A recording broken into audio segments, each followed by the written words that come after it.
नमस्कार शेतकरी मित्रांनो, मी अक्षय गवळे, आनंद ॲग्रो केअरचा प्रतिनिधी.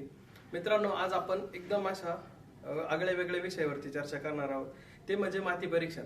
तर माती परीक्षण का केलं पाहिजे, माती परीक्षणाचे काय फायदे आणि आपण त्यानुसार आपल्या पिकाचं कसं नियोजन करू शकतो, हे आपण या व्हिडिओच्या माध्यमातून जाणून घेणार आहोत.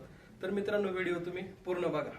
तर मित्रांनो, ज्याप्रमाणे आपल्या समजा आपण आजारी पडतो तेव्हा डॉक्टर रक्ताची तपासणी करून आपल्या आजाराचं निराकरण करतात, त्याचप्रमाणे आपण आपल्या जमिनीची जर परीक्षण केलं, म्हणजे माती परीक्षण जर केलं, तर आपल्याला त्यामध्ये असणारे न्यूट्रिशन, त्यासोबतच जीवाणूंची किती उपलब्धता आहेत, म्हणजे पूर्ण आपल्याला स्ट्रक्चर सॉइलचं समजतं. त्यानंतर आपण कुठले पिकं त्याच्यामध्ये घेऊ शकतो, त्यानंतर समजा खतांचं नियोजन आपण व्यवस्थित करू शकतो, खर्चामध्ये बचत करू शकतो, त्यासोबतच आपण आपले पीक एकदम चांगले आणू शकतो.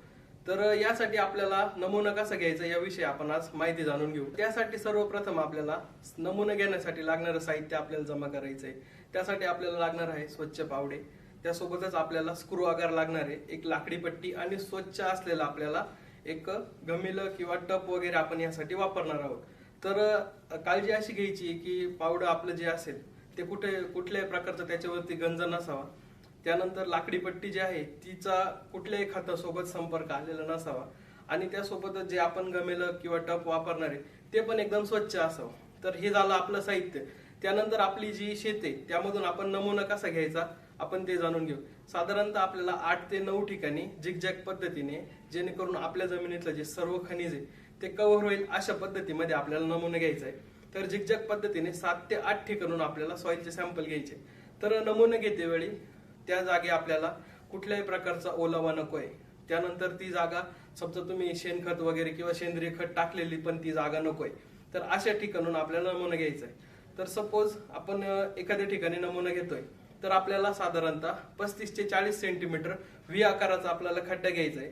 खड्डा घेतल्यानंतर आपल्याला त्याच्यातून स्क्रू आकाराने माती पहिले बाहेर काढून घ्यायची आणि लाकडी पट्टीच्या साहाय्याने आपल्याला जो साईडचा जो कोपरा असतो तो आपल्याला कोरून अशी आपल्याला माती घ्यायची. अशी 8 ते 9 ठिकाणून आपण माती घेतल्यानंतर आपल्याला ती सर्व माती एका ठिकाणी जमा करायची. जमा केल्यानंतर आपल्याला तिचे 4 भाग करायचे. 4 भाग केल्यानंतर आपल्याला 2 भाग वेगळे करायचे. परत ते 2 उरलेले जे भाग आहे आपल्याला ते मिक्स करायचे. असं तोपर्यंत आपल्याला करायचंय जोपर्यंत आपली माती 1 ते 1.5 किलो राहत नाही. तर अशा पद्धतीने आपण सॉइलचा नमुना जमा केल्यानंतर त्याच्यामध्ये कुठल्याही प्रकारचा काडी कचरा त्यामध्ये नकोय किंवा खडे वगैरे जर असतील तर ते व्यवस्थित काढून आपण ती जी माती आहे ती एकदम स्वच्छ अशा प्लास्टिकच्या पिशवीमध्ये भरून आपण लॅबला पाठवायची. नमुना आपला साधारणतः 48 ते 50 तासात लॅबला येईल अशी आपल्याला काळजी घ्यायची. आणि त्यासोबत आपल्याला शेतकऱ्याची व्यवस्थित माहिती, म्हणजे आपली स्वतःची माहिती, नाव, मोबाईल नंबर, गट नंबर, मातीचा प्रकार, अशा पद्धतीने आपल्याला ती सर्व माहिती भरून आपल्याला लॅबमध्ये पाठवायची. कुठल्या लॅबमध्ये पाठवायची तर आपल्या नाशिकमध्ये NABL नामांकित असलेली Anand Biochem research and development centre ही NABL अक्रेडिटेड लॅब आहे. यामध्ये आपल्याला योग्य दर, योग्य मार्गदर्शन आणि योग्य निदान भेटते, हे त्यांचं ब्रीदवाक्यच आहे. तर या लॅबला पाठवून आपण आपल्या मातीचा नमुना व्यवस्थित चेक करू शकता. तर व्हिडिओ आवडला असेल मित्रांनो तर चॅनलला सबस्क्राईब करा आणि व्हिडिओला लाईक करा. धन्यवाद.